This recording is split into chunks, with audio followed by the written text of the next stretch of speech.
Welcome to Friday 15 with Master B2B. My name is Brian Beck. I'm here with Andy Hoare for another episode, an exciting one today. We're going to talk about the industry and how AI is affecting systems integrators. Exciting topic, Andy. Welcome to Friday.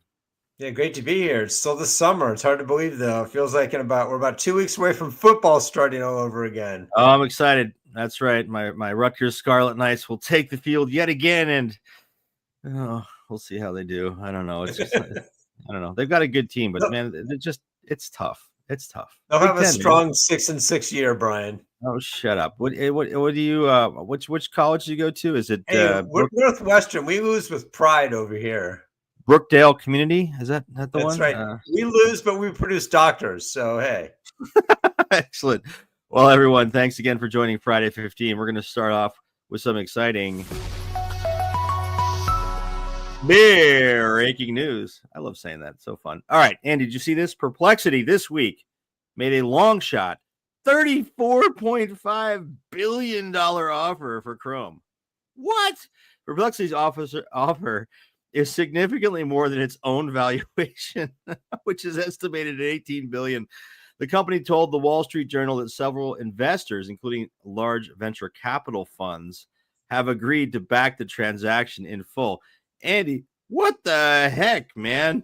A company offering twice its valuation to buy a piece of Google? Wow. What's your reaction? Well, this is so interesting on so many levels. The most interesting part of the story is that they're trying to buy something that's actually not for sale. There's speculation that the government's going to require Google to spin off Chrome for antitrust reasons. But by virtue of the fact that, OpenAI and all these other companies have emerged, and a company worth $18 billion is trying to buy a company worth twice the amount, there's clearly an argument that there's a lot of very few barriers to entry here. Now, that's one interesting take. The other interesting take is, why is Perplexity doing this? And I think this is real. They have a better mousetrap. They have, using AI. It's an AI answer engine similar to Claude, similar to ChatGPT. Yeah. And what they're looking for is, I like to joke, they're an engine looking for a car. And so they have a brand new engine, but they don't have a chassis to put it on. And so I don't know if you know this or not, but not only did they make an offer to buy Chrome, but earlier this year, they offered to buy TikTok. Really? So I didn't know that. Okay. So Perplexity feels like they have something better here, a new kind of engine, and they just don't have enough ways to get eyeballs. They need training data. And boy, would Chrome give them a lot of training data. Oh, for sure. It's fascinating. I mean, it's a very bold move. And I suppose if they have the investment dollars behind them, they could make it happen. I mean, this is sort of game changer type behavior. We'll keep watching that, folks. Go ahead. Well, the rumor here is that Perplexity, for the longest time, at least this year, and the longest time now is like measured in months, that Apple is going to be buying Perplexity, because Apple's AI efforts have been, to put it mildly, dismal. And so the question is, there's some people arguing that Perplexity is trying to make itself seem more valuable so they can charge a higher price to Apple when inevitably Apple tries to buy them. So who knows? Yeah, it's fascinating. Well, we'll continue to watch it, folks. And of course, today we're talking about AI. Our topic is AI. Is it changing the role of the systems integrator? Andy, systems integrators, a long time really stalwart of our industry that have, historically generated a lot of revenue. And we'll give some numbers in a moment around code development. Well, guess what?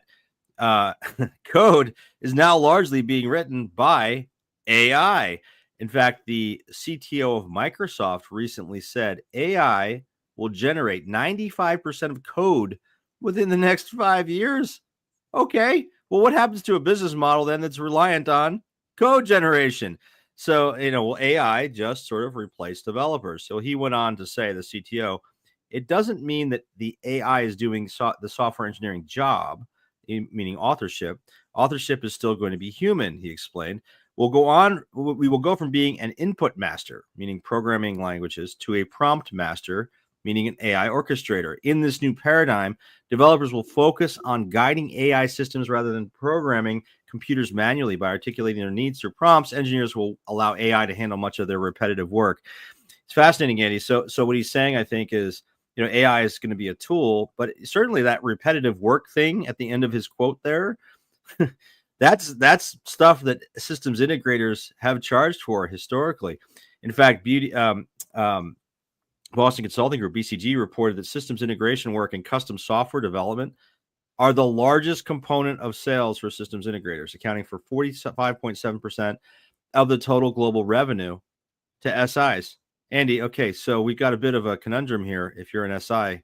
And then what does this do for practitioners running B2B e-commerce at their manufacturer distributor firm? Does that mean that they need to look directly to AI and can no longer need to use SIs? Any initial thoughts on this? Yeah, this is going to change the model. And the question is, from what to what? And I think there's some companies that are ahead of the curve on this, some companies behind the curve. There's some practitioners who are going to still want to go manual on some of these things. I mean, it took a while for people to move away from horse and buggy to car. And Right. I said, because there were people who insisted for a while that this car is too dangerous. I don't trust it. Sure. Yep. For the horse, even though probably more people got killed by getting hit by horses and run over by horses and buggies overturning in the middle of the street than cars did initially. But there's going to be a period of transition. But do not fool yourself. This is going to change the model, and the smart SIs are getting ahead of the curve. Yeah. So we wanted to ask our community this question: will GenAI's code generation capability replace the majority of SIs, systems integrators, development services over the next 3 to 5 years? And what was interesting is, majority, 63%, said no. In other words, they thought that the development services, to your point about the horse and buggy transition, right? It's going to take some time, but 38% did say yes. So a full third said, hey, we think it will replace these services. So the industry, our subset there on LinkedIn, does think that it's going to have an impact, but won't fully replace, at least in the next 5 years. But we wanted to get. Well, one thing I will say about this is that in this, and we'll get this from our guests too. I've seen this myself over the years. Everybody says, yeah, our things can be mostly plug and play. And then once they get their hands on it, they want to customize the hell out of it. Despite what everybody says, that's not a good idea. And there's a difference between configuring something and customizing. But what ends up happening is people they fall in love with it. They want to change it to fit their specific needs. Until that changes, big change is probably still. I don't know that's ever going to change. We'll see. Yeah, we'll see. Well, we wanted to get the opinion of someone in this business. So we want to introduce to you Mr. Tim Elanius. Tim, welcome. Tim is a VP of Strategic Initiatives at AmericanEagle.com, a leading systems integrator. Tim, this is your business. Number one, what does American Eagle do for a living? Maybe you start there, and then we can talk about how this AI stuff is impacting it. Welcome. Yeah, thanks, Brian and Andy. Excited to be on the Friday 15.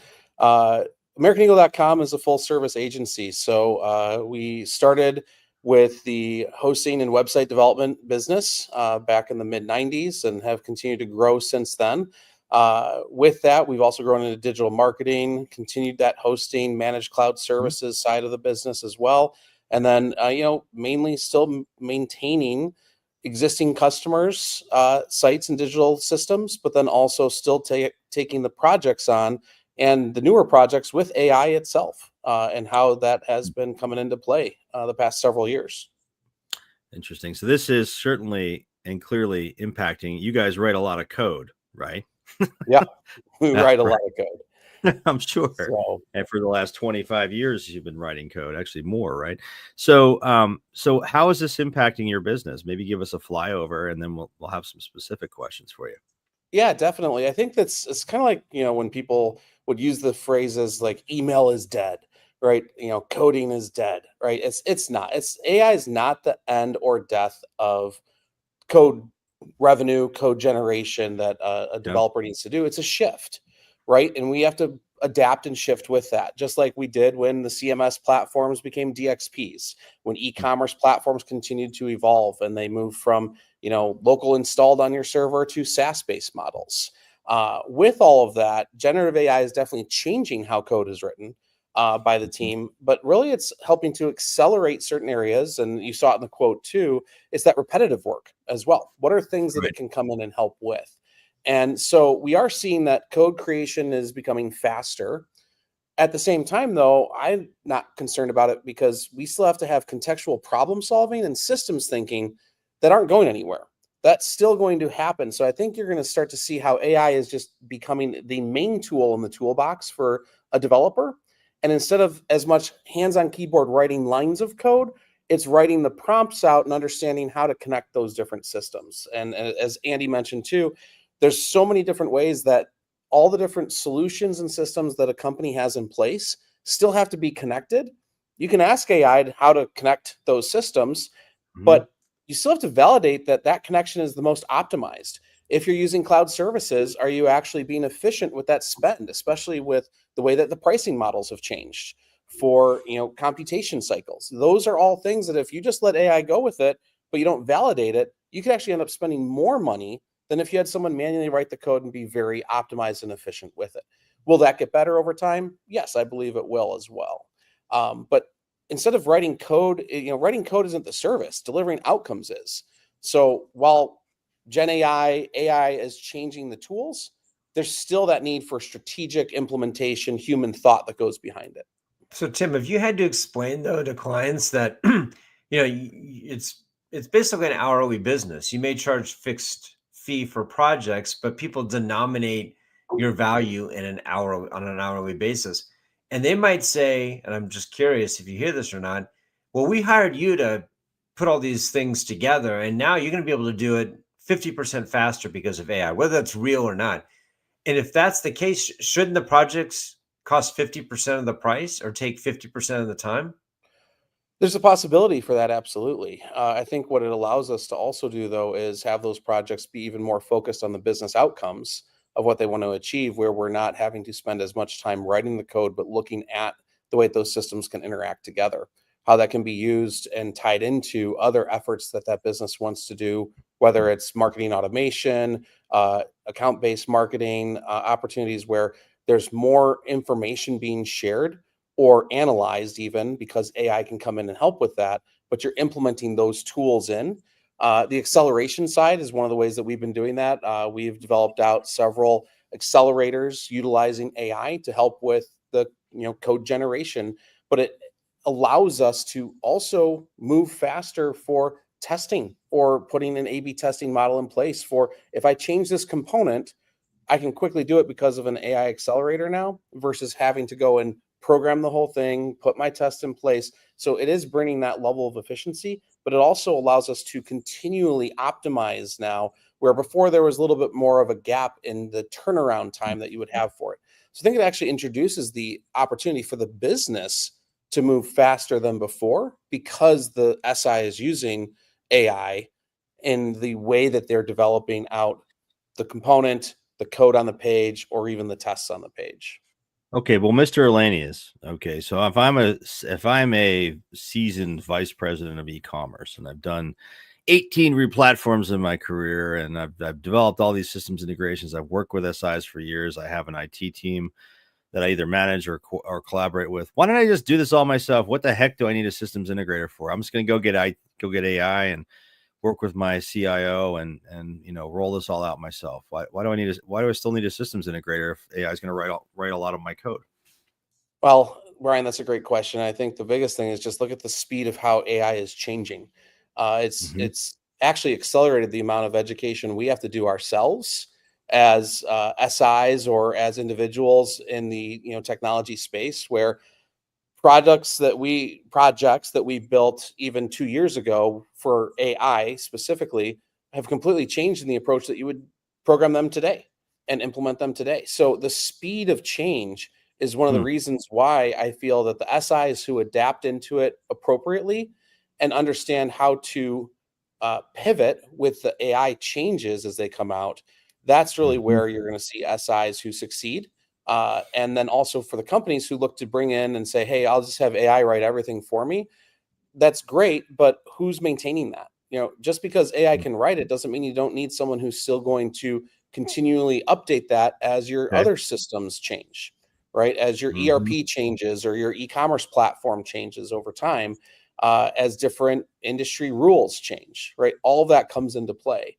And I look at tools and solutions that even we've used for accessibility and how those have changed over the years. At the end of the day, there's also certain things that AI just can't do. And there's still going to be a need for those areas of work where you can't just have AI say, yes, 100%, this is true.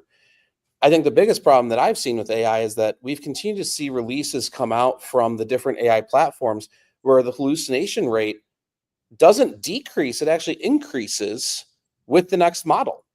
And for some reason, in the past, we wouldn't accept that, right? If something came out as a software update or whatever, and it had more bugs than before, we would challenge that and push back on whoever that software development company was. But now with the hallucination rate increasing, people just accept it because at the end of the day, it's a convenience for them. It's an ease for them to just still put it in and say, it's good enough. And that's the interesting shift. Is a business willing to say, my AI is good enough? And if it screws up a few decimals in my dollar amounts, is that okay? Right. I wouldn't be okay with that. Let's talk about the big issue that has emerged in the last several years because AI has accentuated the need for it, which is data. If you don't have good data, none of this stuff works. I guess in the past, you could hide the fact that you had bad data, or at least you were able to sort of obfuscate that a little bit, or you could manually correct it. There's no hiding bad data today. So how has this changed how you guys are approaching things with your clients? Are you doing more like data prep work up front with these guys? Are you saying we got to triage your data before we can even make any of this work? Give us a sense for what impact data is having now on your AI efforts.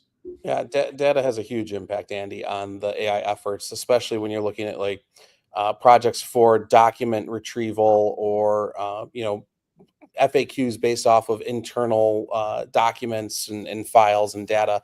When that data is not clean, we end up having an AI model that's going to give you inaccurate results, and even misleading.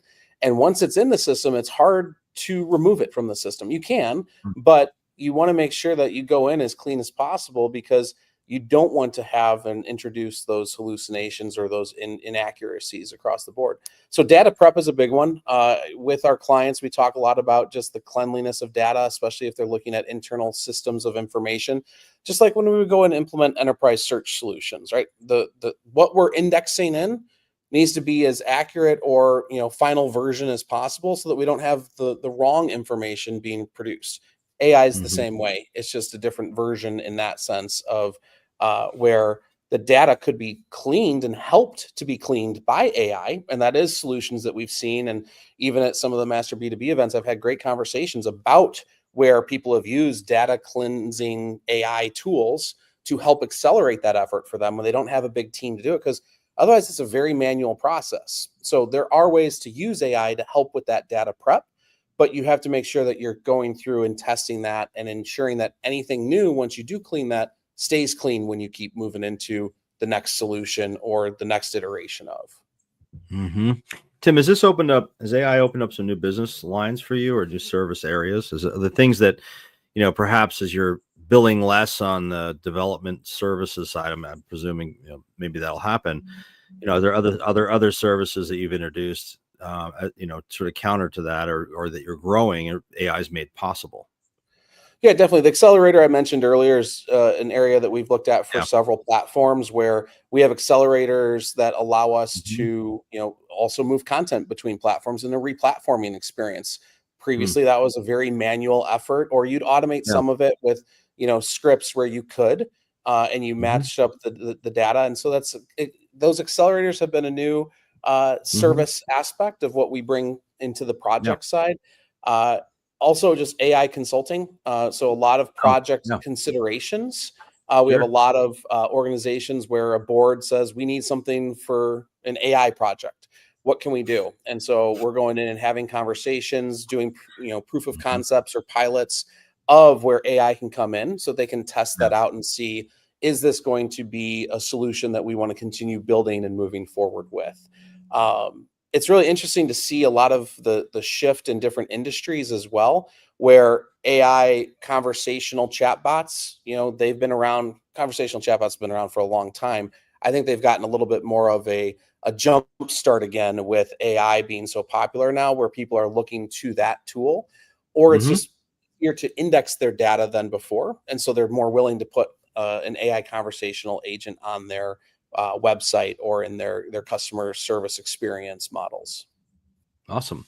All right. Well, we're past Friday 15. We're at Friday about 20 here, Tim. So we've got to leave it there. But thank you very much for joining us today. Your insights have been really interesting. And thank you again for, just the perspective you bring around everything that's happening in AI. Well, I'm sure we'll see you at our events soon. Thanks for being here. Awesome. Thank you, guys. All right. So, Mr. Andy Hoare, a couple quick announcements before we wrap our Friday 15 this week. First off, Master B2B Nexus is your personal B2B digital lifeline. This service provides expert advice exclusively for B2B e-commerce executives. This is a paid service for practitioners only. And it's something that really it's sort of what Andy, someone coined it as sort of on call or on demand, or consulting on speed dial, I think was the term that was used, right? And speed dial, of course, we're dating ourselves a little bit, but really it is consulting by the drink. That was kind of interesting. Right. Or on tap. Consulting on expert consulting on tap. Yeah, there you go. So we have a great group of advisors here. We match you one-on-one with your peers to answer your questions quickly, avoid mistakes, get you answers you need. It's a fantastic and growing service. So we encourage you to check that out, masterb2b.com, and look at Nexus. We also have our forum, which is available online. It's a private online community just for practitioners. We have hundreds of people in there, conversations happening every day amongst VPs of e-com, directors of e-com, chief digital officers, VPs of marketing, etc. If you are not a part of this, you should join. It is free, and we encourage you to take a look. Go to masterb2b.com and click on forum. And finally, folks, these sessions, our Friday 15, are available in podcast form on your favorite podcast service. Take a look at Spotify, Google, Apple, on our website, YouTube. It's across the intergalactic galaxy. Is that the thing? I don't know. Anyway, take a look and listen while you're, whatever you're doing, taking a shower. So enjoy the episodes. There's lots of them there. Andy, any final words before we wrap our Friday 15 for this week? Yeah, so McKinsey's not an SI, but they do a lot of strategy work. And I read recently, I think it was the Wall Street Journal, that said that 40% of McKinsey's work now is AI work. Wow. Now, who would have thought that a couple of years ago? Plus, they've also reduced their size by like 10, 15%. So I think they're living this world themselves. There's been a bunch of speculation about how it's going to change their business. Clearly, AI is changing businesses to a greater or lesser extent. I like what Tim said about it's shifting what the work they do. But, he admitted very honestly, this is changing our business. And I think it's pretty fair to say it's changing every business. It is, even ours. I mean, we're looking at rolling out some AI ourselves. So more on that to come. So, folks, thanks for joining this Friday 15 this week. We will see you again next week on Friday 15.